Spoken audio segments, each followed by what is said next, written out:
नमस्ते, मेरा नाम है याज्ञवल्क्य। मैं इस समय बैकुंठपुर में हूँ।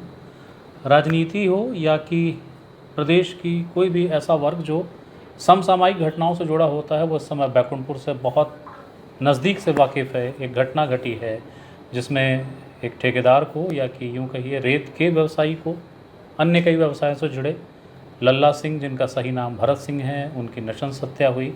उनके साथ 2 और की हत्या हुई, 3 लोगों की मौत हुई है। इस पूरे घटनाक्रम को लेकर कई कयास हैं, कई चर्चाएं हैं, कई बातें हैं।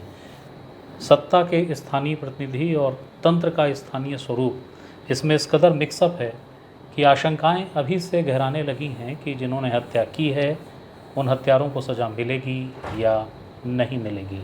मेरे साथ परिवारजन हैं, जो उनमें भरत सिंह के भाई हैं लल्ला के, उनके परिवार की बेटियां हैं। बारी बारी से कोशिश करूंगा समझने की कि आखिरकार क्या है मसला, क्या कहना चाहते हैं।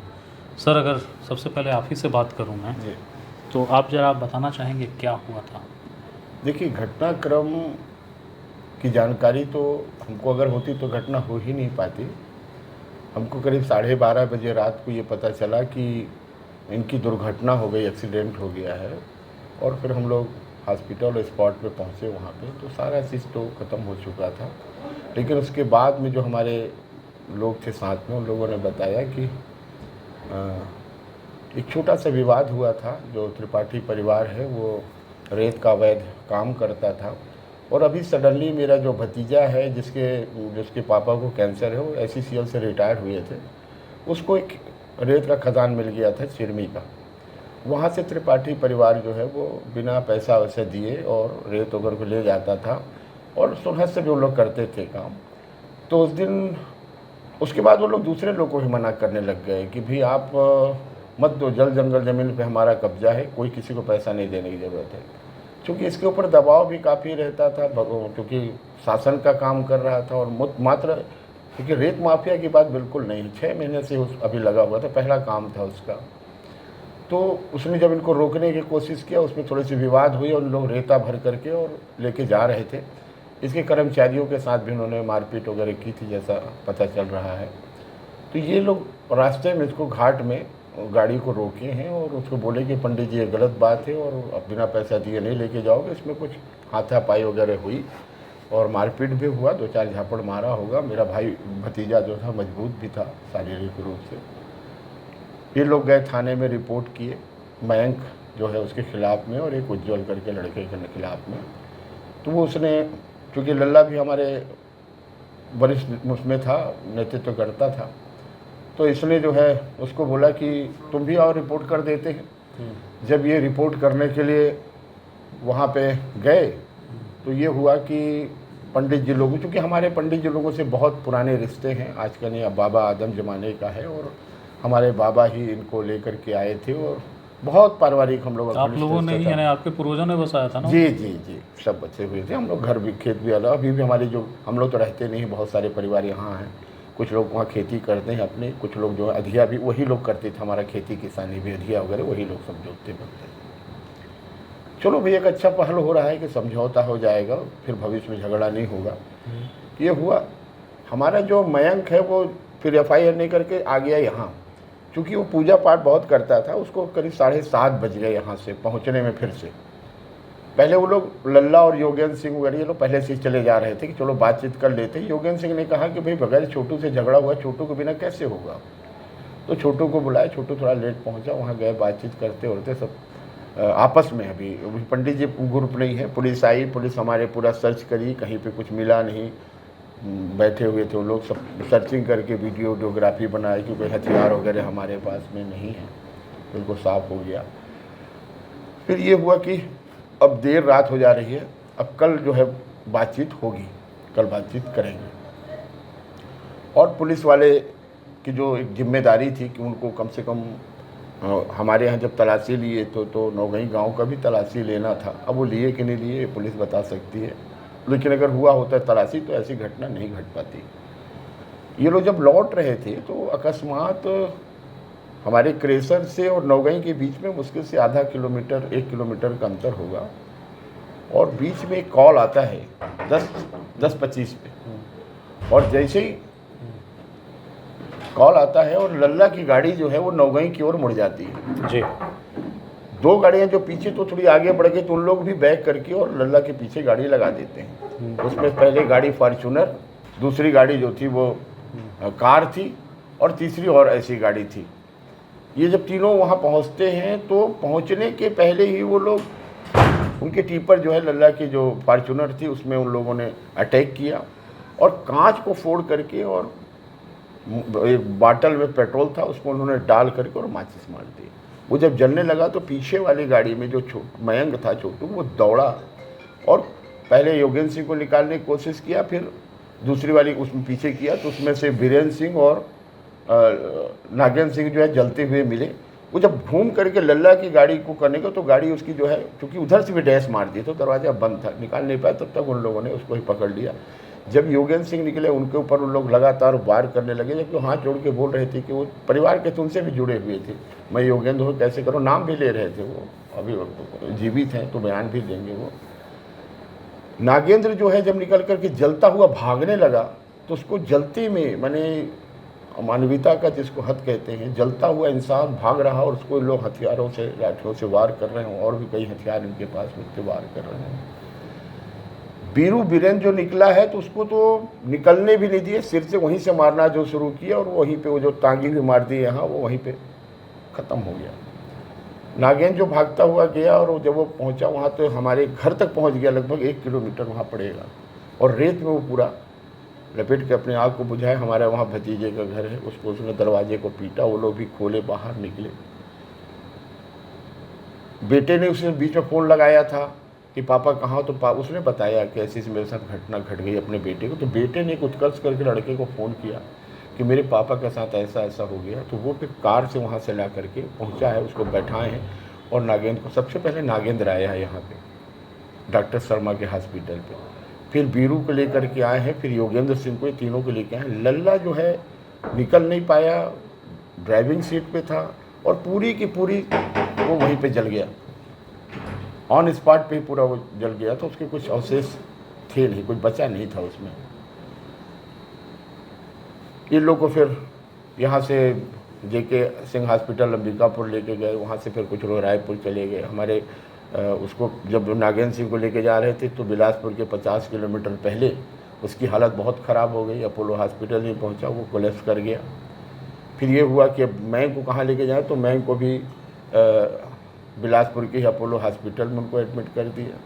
तो कुल मिला करके इतनी छोटी सी बात में इतना बड़ा वारदात हो जाएगा, वो भी समझौते के नाम पे हो जाएगा, ये बिल्कुल दिमाग में पच नहीं रहा है। और लोगों को भी लग रहा है कि इतना उसमें कैसे कर डाले इन लोगों ने, जबकि इसका कारण ये था कि चूँकि जो उनके गैंग के जो मनोज त्रिपाठी और सुशील त्रिपाठी जो 2 शख्स हैं, उन लोग का ये था कि वो बाहुबली टाइप का काम चाहते थे और चाहते थे कि हमारे इस एरिया में पूरी धाक रहे और जो भी चीज़ हो हमारे माध्यम से हो। और मैंने नौगई गांव में आप देखेंगे कि चौकीदार से लेके, चपरासी से लेके, अगर कलेक्टर का भी पद होता तो उन्हीं के परिवार का होता। आंगनबाड़ी कार्यकर्ता वही लोग हैं, शिक्षक वही लोग हैं, चौकीदार वही लोग हैं। अब ये लोग घुस गए थे इस रेत माफिया वाले काम में, रेत वाले काम में, और इनको अचानक बहुत ज़्यादा उपलब्धि मिली। इनके पास 2 से 3 ट्रक हैं, इनके पास हो गई JCB मशीन इनके पास, हाईवा मशीन इनके पास। तो एक ललक पैदा हो गया कि हम भी जो है अब एक नया यहाँ पे शहंशाह के रूप में पैदा हो सकते हैं। हम लोग उनके रोड़ा थे जो हम समझ नहीं पाए, हम लोग मिल करके काम कर रहे थे, लेकिन ये जो है इनको लग रहा था कि नहीं होगा। लल्ला क्रेशर चलाता था, लल्ला से गिट्टी का लेन देन भी ये करते थे, ऐसा नहीं है कि नहीं करते थे। लेकिन रेत माफिया वाला जो बात आ रहा है, रेत केवल मयंक सिंह का काम था, लल्ला सिंह का काम नहीं। माफिया शब्द जो इस्तेमाल हो रहा है वो लल्ला या आपके उन परिवार के लिए नहीं हो रहा है, वो शब्द इस्तेमाल होता है मनोज त्रिपाठी और उनके परिवार के लिए कि वो रेत का माफियागिरी कर रहे थे और रेत का ठेका जो था जी वो मयंक को मिला तो इसको लेके क्लैश थे जी। खैर, इस घटना के बाद ऐसा क्या है कि आपका परिवार बार बार कह रहा है कि CBI जांच हो, CBI जांच। देखिए, CBI जांच की मांग हम लोग इसलिए कर रहे हैं कि हमको सबसे पहला तो लग रहा है कि इतनी छोटी सी बात में इतनी बड़ी घटना हो कैसे गई, कारण क्या था। इसमें कहीं कोई राजनीतिक षड्यंत्र तो नहीं है, इसमें और भी बहुत सारे लोग मिले तो नहीं हैं, क्योंकि जिस तरीके से अपराधियों के साथ में पुलिस प्रशासन ने गलबहियाँ की है वो हम लोगों को पच नहीं रहा है। पहले चीज़ तो जो पहले दिन जो उन्होंने 4 गिरफ्तारी की, उन लोगों के लिए समोसा जलेबी चाय सोनहत से गया, एक झापड़ किसी को नहीं मारा गया। दूसरे जो पकड़ाए 4 लोगों को, उनको सरेंडर बताई पहले मैडम ने। जो यहाँ के एडिशनल एसपी रही हैं सुरेशा चौबे, उनके बयान सुबेरे से ही, यहाँ मैं आपको बताऊँ, मैं खुद उनके पास ज्ञापन लेकर के गया था और वहाँ के उन लोगों ने जो कर्मचारी थे उन्होंने फ़ोन किया कि मैडम फलाने आए हैं ज्ञापन देने के लिए, तो मैडम ने साफ नहीं कर दिया कि मैं ज्ञापन लेने वाली कौन होती है, तहसीलदार के यहाँ दे दें। एक संवेदनशीलता का प्रश्न था कि मैं, ठीक है आप ज्ञापन नहीं लेते, कम से कम मेरी वेदना मेरी पीड़ा को तो आप सुन सकते थे। बाद में रिक्वेस्ट करने के बाद में मैडम ने कहा कोतवाली आ जाओ, फिर मैं कोतवाली गया। कोतवाली में जो मैडम ने मेरे को कहा वो मेरे को उसी समय से लगा कि बगैर सीबीआई जांच के इसमें न्याय नहीं हो सकता है। मैडम का पहला वर्ड था कि तार गिरा, तार से फॉर्च्यूनर में आग लगी और उसके कारण सब घटना हुई है। दूसरा उन्होंने कहा कि गैंग वार हुआ, तो मैंने मैडम से कहा कि एक तो आजकल केबल वायर निकला हुआ है, इतना मोटा तार इतनी आसानी से टूटता नहीं है, आप उसको बोल रहे हैं कि तार से हुआ है। बोले नहीं अभी जांच का विषय है। फिर उन्होंने कहा गैंग वार, तो मैं कहा मैडम हमारे पास तो कोई हथियार नहीं थे, हमारे लोग तो निहत्थे थे, गैंग वार तो दोनों तरफ से होता, गैंग वार कैसे हो गया। तीसरी बात तो जब रेत माफिया, मैं कहा मैडम रेत माफिया, हम तो रेत ठेकेदार थे, हम माफिया कहाँ थे। तो मैडम ने जिस तरीके से अपराधियों का किया, और मैं याज्ञवल्क्य जी जो सबसे पीड़ा के साथ आपको बात कह रहा हूँ, और मैं बोल भी मेरे को दिक्कत हो रही है, जब ये घटनाक्रम जब हुई तो सारा पुलिस प्रशासन वहाँ था, 150 से 200 लोग वहाँ थे। मेरे यहाँ 20-20, 22-22 अपराधी फरार थे और मेरा घर असुरक्षित था। मेरे यहाँ हम लोग तो सब उसमें पड़े हुए थे। पूरी माताएं बहनें रो चीख चीख करके पूरे गांव के लोगों को बुला करके घर में रख कर किसी प्रकार जिंदा रही कि कहीं हमारे ऊपर हमला ना हो जाए। तो यहीं से हमको ये लगने लगा कि पुलिस की कहीं ना कहीं पे संलिप्तता है, और पुलिस संलिप्त तब जो होगी जब उनको राजनीतिक प्रश्रय होगा। क्योंकि यहाँ के जो विधायक है माननीय भैयालाल राजवाड़े जी, वो हमारे अभिभावक भी हैं, संरक्षक भी, उन लोग उनका लगातार हम लोगों को मदद मिलता रहा। 3 बार 4 बार घटनाक्रम से लेके अभी तक, इवन वो हॉस्पिटल भी जा रहे हैं, डॉक्टरों से बात कर रहे हैं, उनका पूरा मदद मिल रहा है हम लोगों को पूरा। लेकिन वहीं पे जो सोनहत क्षेत्र का जब मामला था, सोनहत क्षेत्र की विधायिका हैं, वो पूर्व में कैबिनेट मंत्री रह चुकी हैं, और उनका न तो कोई बयान आया, न कोई संवेदनशीलता दिखाई उनके द्वारा, न कोई फेसबुक में भी कोई शेयर किए, न यहाँ मैंने, आप सोचिए भूपेश बघेल जी रायपुर से आ गए, राम विचार नेताम जी आ गए, पूरा भाजपा का पूरे कार्यकर्ता आप खुद देख पा रहे हैं, अभी आपके अंबिकापुर तक से लोग आ गए। लेकिन जब मैम का कोई न बयान आना, न हमारे घर में आना, तो और जिस प्रकार से बाजार गर्म है और सारे लोग जिस तरीके से कह रहे हैं, तो हम लोगों को फिर आशंका लगा कि अगर ये सीबीआई जांच नहीं होगी तो ये मामला पूरा ठंडे बस्ते पे चला जाएगा। इसलिए हम लोग बहुत करबद्ध आपके माध्यम से भी निवेदन कर रहे हैं कि सीबीआई जांच हो। अच्छा, कुछ तो ऐसी कार्रवाई दिखी अपराधियों के प्रति। आज अपराधी सामूहिक रूप से सुरक्षित रूप से रहने के लिए एक जेल में है, बैकुंठपुर जेल में है। बैकुंठपुर जेल में सोनहत के भी जो पुराने बंदी हैं वो रहते हैं वहीं पे, और उन बंदियों को जो परिजन मिलने जाते हैं, तो अब हमारे तो कुछ 200-400 जो हॉस्टाइल हुए जो गवाह थे, जो देने को तैयार थे, अचानक वो लोग अपने मोबाइल को बंद करके और छुप गए, मिल नहीं रहे हमको। तो हमको तो आशंका ये लग रहा है कि ये जो अपराधी हैं जिनका सुनियोजित प्लान रहा है, इनके जो परिजन जाते हैं उनके माध्यम से तो ऐसा नहीं उनको डर भय का वातावरण बना दे रहे हो, क्योंकि वो भी कह रहे हैं कि भाई हम मतलब भूंज दे ही, हमने कहाँ गवाही दिया। और जब पुलिस ने इनको जो सरेंडर हुए, फिर सरेंडर से फिर वो पटना गए वगैरह वगैरह, उनको रिमांड पे लिया या सीधे जेल भेजा? सीधे जेल भेज दिया, सीधे कोई रिमांड नहीं। सुनो तो, अभी जिस समय देखिए पुलिस की गिरफ्तारी भी बहुत संदेहास्पद है। इसमें एक सुपर कॉप करके वहाँ पे सिपाही है, जिसके माध्यम से ये लोग पहले मनिंदगढ़ में जाके सरेंडर करते हैं। अपराध घटित हुआ है सोनहत में, ये सरेंडर करते हैं मनिंदगढ़ में, और इनका जो जुलूस निकाला जाता है वो पटना में, और रात के अंधेरे में निकाला जाता है। और मैं आपको याज्ञवल्क्य जी बताऊंगा, आप किसी को भी पूछिएगा किसी से पूछेगा, पटना वासियों से, किसी से, ऐसा लग रहा था कि वो ओलंपिक का कोई पदक जीत करके वो लोग आए हुए हैं और उनका महिमा मंडन कर रहे हैं। वहाँ पे पुलिस वाले चारों तरफ से पुलिस वाले घेरे हुए हैं और बीच में वो लोग पूरे सूट बूट के साथ में साफी वफी गमछा उमछा लगा करके, और क्या दिखाना चाह रही है पुलिस, क्या जताना चाह रही है पुलिस। हमारी केवल इसीलिए बात है कि हम शुरू से ही, अभी देखिए, जब हमारे एसपी जो थे रवि कुमार कुर्रे जी आ गए हैं, उसके बाद से थोड़ा संतुलन बना है। मैं आपको बता रहा हूँ, उसके पहले तो वन साइडेड पूरा काम हो रहा था, जबकि आईजी साहब के नियंत्रण में हो रहा था और हम लोग को आईजी साहब से बहुत भरोसा था और भरोसा है भी कि सही होगा। लेकिन निचले स्तर पर क्या क्या हो गया।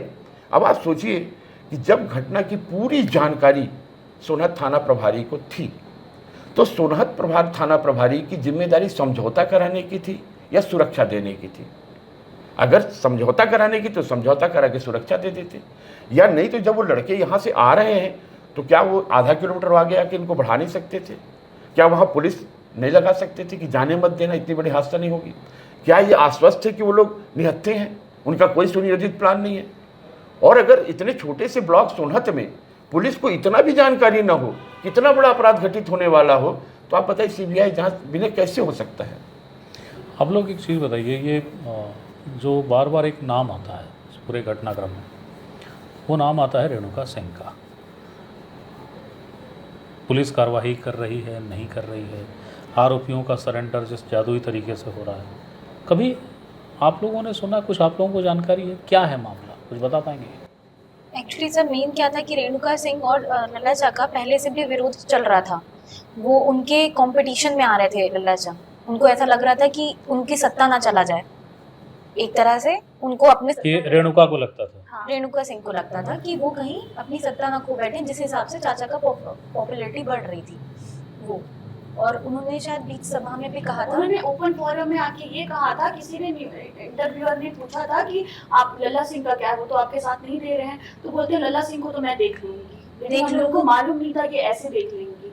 उसके बाद सर वो सब छोड़िए, इतने देश विदेश के मंत्री यहाँ आ रहे हैं, भूपेश बघेल सर आ रहे हैं, सारे बीजेपी कांग्रेस बिना ये सब पार्टी का वोट किए बिना सब आ रहे हैं। जिन जहाँ पे घटना हुई है वहाँ की वो नहीं आ सकती, विधायक नहीं आ सकती। एक बात बताइए आप।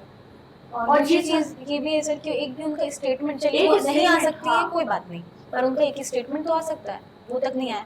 10 दिन से पुलिस कार्रवाई कर रही है, सीबीआई जांच को नहीं दे रही है। आप ये बताइए वो क्या प्रूफ मिटा रहे हैं सारी चीजों का? पुलिस ऐसे में तो 10 दिन से प्रूफ मिट जाएगा, पूरे प्रूफ मिटाने की कोशिश हो रही है कि कोई प्रूफ ना बचे उनके पास, इसीलिए वो हैंड्स ऑन नहीं कर रहे हैं। और सर रही बात वो गैंग वॉर की, तो गैंग वॉर में हमारी गाड़ियां पूरी चेक हुई थी। वहां गांव में एंटर करने से पहले जब पुलिस को इतना था कि कहीं इनकी गाड़ियों में कुछ वेपन ना हो, हमारी पूरी गाड़ियां चेक हुई। बट ये चीज तो दूसरा गैंग था उनको भी चेक कर सकते थे ना। अगर गैंग जो बोल रहे हैं, जब हमारे गैंग मतलब उनके हिसाब से जो हमारा गैंग है, 2 गाड़ियां गैंग कैसे हो सकती है सर? हमारा अगर पूरा खानदान भी आएगा ना महलपारा का, बैकुंठपुर का, तो हम लोग 12-15 गाड़ी तो सिर्फ मेंस की होंगी। अगर गैंग वॉर होता तो 12-15 से कम तो एक गाड़ी नहीं होती सर, मैं आपको बता रही हूँ। और जो गैंग वॉर बोल रहे हैं, गैंग वॉर में 2 गाड़ियों की चेकिंग हुई, बट जो दूसरा उनके हिसाब से जो दूसरी गैंग है, नौवे की पूरी पार्टीज जो मर्डरर हैं, उनके घर में चेक नहीं किए, उनकी सोसाइटी में नहीं गए हैं पुलिस। आप कुछ बोल रहे हैं? मैं ये कह रही थी सर, आप ये बताइए कि यहाँ पे मैडम का कहना ये था, स्टेटमेंट उनका, वो इतने अच्छे पोस्ट में होके ये स्टेटमेंट दे रही है कि ठाकुर और ब्राह्मण की लड़ाई है। ठाकुर ब्राह्मण की लड़ाई नहीं है, गुटों के बीच में लड़ाई। उनके स्टेटमेंट आप देखिए, मैडम के, सुरेशा चौबे मैडम है, उनके स्टेटमेंट आप देखिएगा, वो मीडिया में सबसे पहले ये बोल रही है तो गुटों के बीच में लड़ाई है, फिर उनका स्टेटमेंट है ठाकुर ब्राह्मण के बीच में, ठाकुर ब्राह्मण के बीच में कोई लड़ाई। ये कोई जातिवाद नहीं है, जातिवाद नहीं, कोई ह्यूमैनिटी का आखिरी वो है, आपको भी समझ में आ रहा है। अभी मेरे पूरे कार्यक्रम ब्राह्मण परिवार कर रहा है। अभी कल हम लोग 12 दूनी 24 वो और तेरही वाला, मैंने करीब 100-150 ब्राह्मण हमारे यहाँ कल भोजन करेंगे और सबको दान दक्षिणा भी हम लोग करेंगे। हमारे पूरे कार्य को ब्राह्मण कर रहे हैं। वो भी जो ब्राह्मण परिवार है उनको हम लोग पाए लागे बोलते थे। मैं बताऊं आपको, याद बोलते हम लोग किसी को आज तक प्रणाम नहीं बोला। राम मिलन त्रिपाठी जी को हम लोग दादा बोलते थे। उनके जो पिताजी थे रामचंद्र त्रिपाठी जी, मेरे पिताजी के बगैर वो चाय नहीं पीते थे। हमारे इतने पारिवारिक रिश्तों में इतना बड़ा खटास हो सकता है, इतनी बड़ी वारदात हो सकती है, ये अकल्पनीय था ना, अकल्पनीय है। क्या ये पॉलिटिकल अराइवल इसलिए भी था कि लल्ला के साथ यूथ टीम रहा करती थी, या लल्ला दबते नहीं थे, या लल्ला अनावश्यक नमस्ते नहीं करते सर, थे, मैं इस कारण नहीं, से ऐसा नहीं था, ऐसा नहीं था। मैं बता बोलने रहा दीजिए, हूँ। फिर आपके पास बोलिए। सर हम गांव में हमेशा से रह रहे हैं, हमेशा गर्मी छुट्टी हमारी वही लल्ला अच्छा सारे बच्चों से इतना प्यार। उन्होंने गांव के इतने सारे लोगों को रोजगार, उनका गिट्टी खदान क्रैशर, उनकी 3 बिल्डिंग है जिसमें स्कूल बैंक और कितने सारे लोग रेंट पे रहते हैं, उन्होंने इतने लोगों को रोजगार दिया है। वो आदमी मतलब पूरा वोट बैंक थे, वो चलते फिरते, उन्होंने लोगों के लिए इतना कुछ किया है कि वो मतलब पूरे मतलब वो बहुत इन्वॉल्व थे लोगों के बीच में, लोगों के दुख दर्द। आपको मालूम नहीं कितने लोग जब एक्सपायर होते थे तो लल्ला चाचा सिर्फ पैसे छोड़ के आ जाते थे, कितना क्रियाक्रम जो लगेगा और भी बताना। ये सब नहीं था कि उनका वो सिर्फ यूथ के साथ नहीं, पूरी परिवार, क्योंकि वो उनका गांव था, वो पूरे गांव के लोगों से जुड़े हुए थे, कभी किसी से कोई वो नहीं, एकदम मतलब वैसा था। उनसे उन लोगों को इतनी प्रॉब्लम कैसे हो सकती है, हम लोग तो ये सोच रहे हैं। सर आप ये बताइए कि अगर वो, आप कह रहे हैं कि झुकते नहीं, अगर झुकता नहीं तो वो किसी की बेटी की शादी में जाके पैसे क्यों दे देता? नहीं देता ना। सबके मरने पे आप पैसे वो चाचा छोड़ के जाते थे। तो अगर वो मेन दिक्कत क्या है सर कि वो ना वोट बैंक है और उनको डर था खतरे का। ये बताइए कि कोई भी इंसान, मैं हूँ चाहे कोई भी, आप कोई भी इंसान हो, बिना किसी समर्थन के, जिसको पता हो कि यार मेरे सपोर्ट में ये है, उसके बिना कोई कैसे इतना बड़ा कांड कर सकता है? कोई भी इतना हिम्मत नहीं होगा किसी के में कि मैं किसी को गाली भी दे दूं और मैं बिना सोचे समझे गाली दे दूं कि यार कहीं वो कोर्ट केस ना हो जाए, जब मुझे पता है कि अगर कोर्ट केस अगर होगा मेरे ऊपर तो ये इंसान है, ये मुझे छुड़ा लेगा, तभी मैं इतना बड़ा कुछ कर सकती हूँ, नहीं तो अन्यथा मैं नहीं कर सकती। बहुत बैक सपोर्ट था सर, मतलब बड़े वो बहुत अभी उस सिचुएशन में नहीं है कि बोल पाए। पूरी गांव की लाइट बंद थी, इन्होंने बताना भूल गया, पूरी गांव की लाइट बंद थी। वहाँ पे लोगों से पूछने में पता चला कि पुलिस ने बंद करवाया है। इतना बड़ा घटना, 4 बजे से फोटो ऐसे लाइन से जमीन में हथियार रख के एक दूसरे में फोटो शेयर हुई है सारे हथियारों की। ये सब कुछ पहले से चल रहा था सर, सोची समझी प्लानिंग थी जिसमें रेणुका सिंह का प्रॉपर इन्वॉल्वमेंट था। अगर नहीं था, अगर था तो चेक करा लीजिए, अगर उनके बिल्कुल साफ है वो तो चेक करा लीजिए, उनके कॉल डिटेल्स सारी चीज़ें चेक होनी चाहिए ना सर। हमारे घर के फ़ोन डिटेल्स चेक हो रहे हैं, उनके घर के अभी स्टार्ट भी नहीं हुए फ़ोन कॉल लॉग्स चेक होना। मैंने वो पत्र देखा, जो पत्र आप लोगों ने भूपेश जी को दिया, रामविचार जी को दिया, उसमें एक बात आप कह रहे हैं लिखी हुई है, सीबीआई जांच के तो कर समझ लिया मैं, कि बहुत सारे जो डिजिटल एविडेंस हैं जी उनको सुरक्षित किया जाए। जी। क्या अब तक सुरक्षित नहीं किया गया? देखिए, सबसे बड़ी बात यह है कि हम लोगों को प्रॉपर, देखिए हम लोग पीड़ित पक्ष हैं, हम लोगों को पुलिस के द्वारा जानकारियां दी जानी चाहिए कि कहाँ पे क्या है क्या नहीं। हाँ, हालांकि जैसे जब गिरफ्तारी होती है तो अभी जैसे बुलाए 2 लोगों को, क्या किसी ना की करो, लेकिन अभी तक कार्रवाई क्या हो रही है, क्या चीज़ नहीं हो रही है, उसकी जानकारी प्रॉपर हम लोगों को मिलना चाहिए। हम लोग मांग इसलिए कर रहे हैं कि हमारे पास जानकारी नहीं है। मैं आपको याज्ञवल्क्य जी इतनी गंभीर बात बता रहा हूँ जिसको आप सुन करके भी आपको भी दिमाग कहीं ना कहीं सॉफ्ट हो जाएगा। फॉरेंसिक की टीम आती है अंबिकापुर से, FSL क्या बोलते हैं उनको, मेरे को नाम नहीं मालूम, पूरी टीम आ जाती है, उसको घेराबंदी कर लेती है, उसके जितने भी जो पार्ट्स होते हैं उसको इकट्ठा करती है और लेकर के चली जाती है। हम लोग दाह संस्कार करते हैं, तीसरे दिन हम लोग देखते हैं कि इतने लकड़ी में जलाने के बाद में कुछ पार्ट, लल्ला सिंह का कोई पार्ट वहाँ मिला नहीं था, केवल एक लोथरा टाइप का से जला हुआ मिला देखा था। तो हमारे दिमाग में आया तीसरे दिन, तीजिया जिसको बोलते हैं, कि यार ये बच्चों को और भी जलाए तो ये मिला, खोपड़ी मिली, हाथ का ये मिला, ये सब मिला, ये जलता नहीं है, वहाँ कैसे जल गया? तो फिर ये हुआ कि चले जाके देखते हैं, गाड़ी वहाँ जब्त है। हमको तीसरे दिन लल्ला की जो फॉर्च्यूनर गाड़ी थी उसमें सारे पार्ट्स मिल गए। अब क्यों हम CBI जांच की बात कह रहे हैं? हमको फॉरेंसिक रिपोर्ट पर भी कहीं ना कहीं शक हो रहा है कि आप मेन पार्ट्स ही नहीं ले गए जो महत्वपूर्ण थे, और इतना बड़ा विभाग है जिसपे मालूम होना चाहिए कि ये पार्ट्स मिलते हैं, और वो गाड़ी में 3 दिन तक रह गए।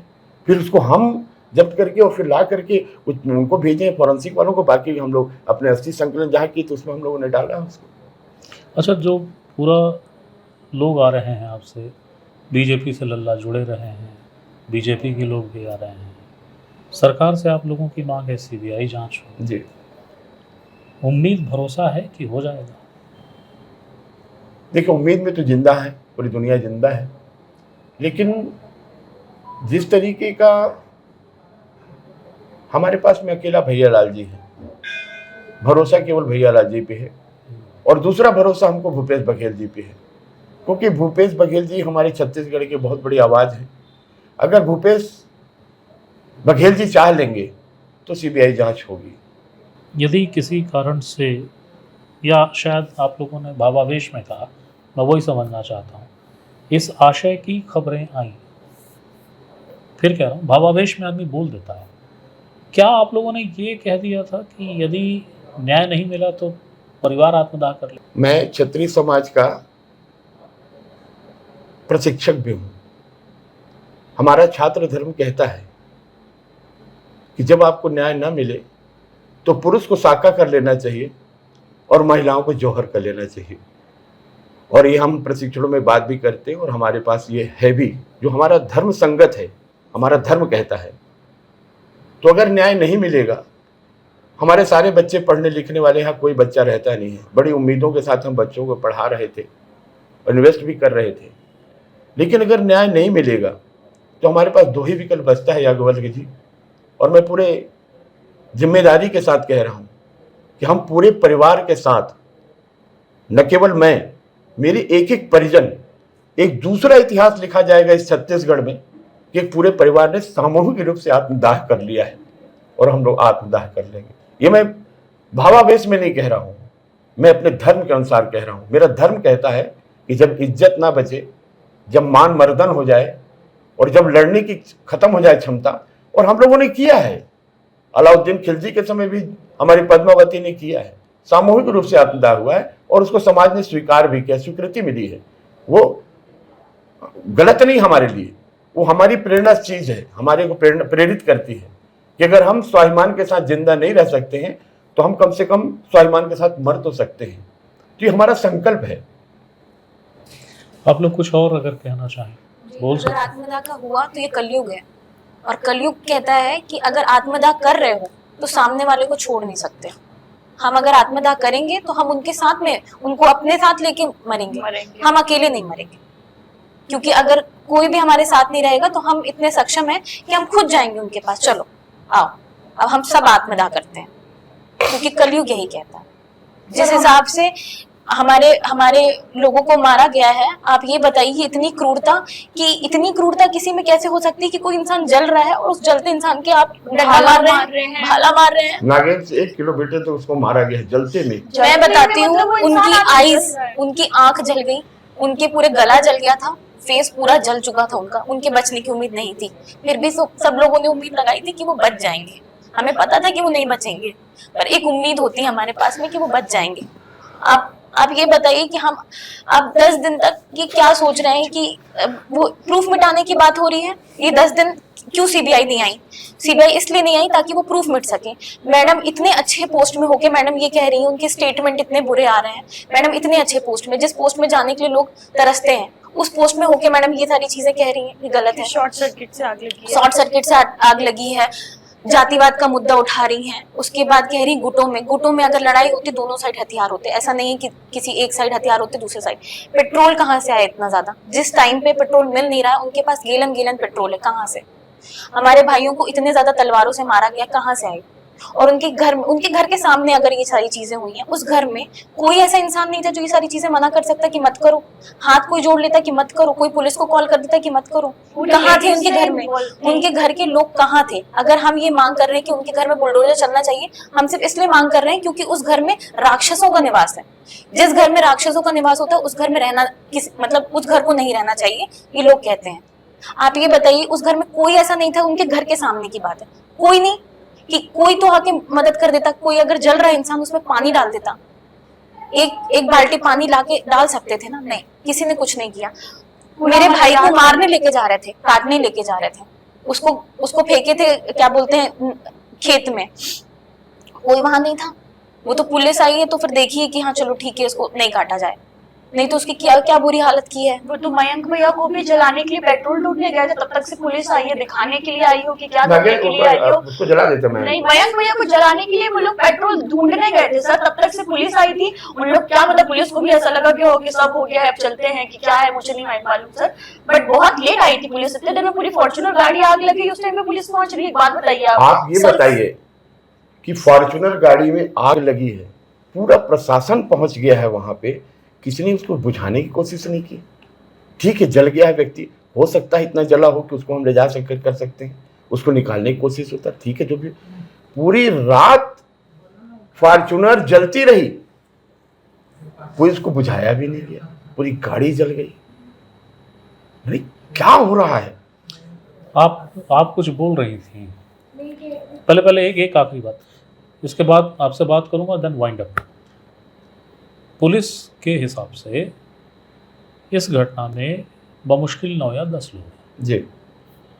आप पुलिस की इस थ्योरी से, पुलिस के इस दावे पे एतबार करते हैं? नहीं, सुनिए क्या हो उसमें कि हम लोगों जिनको पहचानते थे, जिनको हमारे परिजनों ने बताया, जैसे इसमें बहुत बड़ा नागेंद्र सिंह था जो जलता वहाँ आया, उसने जिन नामों का उल्लेख किया मरते समय, उन नामों को हमने मेंशन कराया। अब बाकी चीज़ों को पुलिस के ऊपर है, पुलिस और किसको करती है इनको क्योंकि पुलिस ने पूछताछ ही नहीं किया है। पुलिस ने जब पूछताछ ही नहीं किया तो बाकी अपराधी कहाँ से मिलेंगे? अगर एक जो 3rd डिग्री जिसको कहते हैं पुलिस का एक रहता है, उसके माध्यम से करते तो मेरे को लगता है सारा एक अपराधी भरतपुर में पुष्पराज करके नाम आ रहा है, उसके पास में था, उसका क्या लिंक था, पुलिस को पूछना था। ये 4 अपराधी किसके घरों में ठहरे थे कि एक आह्वान पे सारे के सारे सरेंडर कर दिए? कौन थे, कौन इनको संरक्षण दे रहा था? अच्छा, अगर सबकी तहकीकात हो। आप जिस सुपर कॉप्स की बात कर रहे थे जी, वो सुपर कॉप्स सिपाही है या हवलदार है? शायद वो हवलदार है। मैं बता नहीं सकता, लेकिन जब जैसा अखबारों में निकला, लोग का जो उम्र रहा, उसके आधार पे बता रहा हूँ। मैं बहुत ज़्यादा परिचित नहीं हूँ, मैं जानता हूँ कौन है सुपर कॉप या आप में से जो भी, मुझे ये बताइए कि मनोज त्रिपाठी जो आरोपी है, पूरा परिवार, इनका और रेणुका का कोई संबंध है? क्या इनका संबंध? आप पिक्चर्स देख लीजिए इनके, न्यूज़पेपर न्यूज़पेपर में सारी जगह आ रहा है इनका, सोशल मीडिया में आ रहा है, उनके साथ वो फोटो क्लिक कराए हैं। काफी ऐसा लग रहा है करीबी रिश्तेदार जैसे रहते हैं, फैमिली फोटो गैदरिंग होती है, फैमिली गैदरिंग उस टाइप की फोटो है सर। ऐसा नहीं कि नेता मंत्री में फूल चढ़ाते हुए, ऐसा करते हुए, माला चढ़ाते हुए, ऐसा कुछ नहीं। ऐसा लग रहा है काफी करीबी हैं, बर्थडे सेलिब्रेशन में आए हो, वैसा करीबी फोटो है उनकी। सर उनका यहाँ ना आना, एक ट्वीट ना करना, एक पोस्ट सोशल मीडिया में नहीं डालना, ये वेरी क्रिस्टल क्लियर बात है कि वो या तो हमारे अगेंस्ट है, या तो क्या पता उनके साथ मिली हो गई, उनका नाम ना आ जाए। अगर वो आ जाए तो क्या ये सारे प्रश्न, ये सारे सवाल खत्म हो जाएंगे? इतना लेट आना सर, बगल में गांव है, 18 किलोमीटर भी नहीं है मेरे ख्याल से, नौबई गांव हमारा। भूपेश बघेल सर रायपुर से आ सकते हैं, वो नहीं आ सकती हैं। और धमकी ओपन फोरम में दी गई है, आपकी जैसे न्यूज एजेंसी है उनके सामने उन्होंने बोला है कि लल्ला सिंह को तो मैं देख लूंगी। उसके बाद भी कोई अगर वो आ भी जाएंगी, 2 आंसू रो भी लेंगी, जता भी देंगी कि हम तुम्हारे साथ हैं, परिवार को न्याय आश्वासन भी दे देंगी, तो भी वो हमारे खिलाफ थी, अब हमारे खिलाफ है।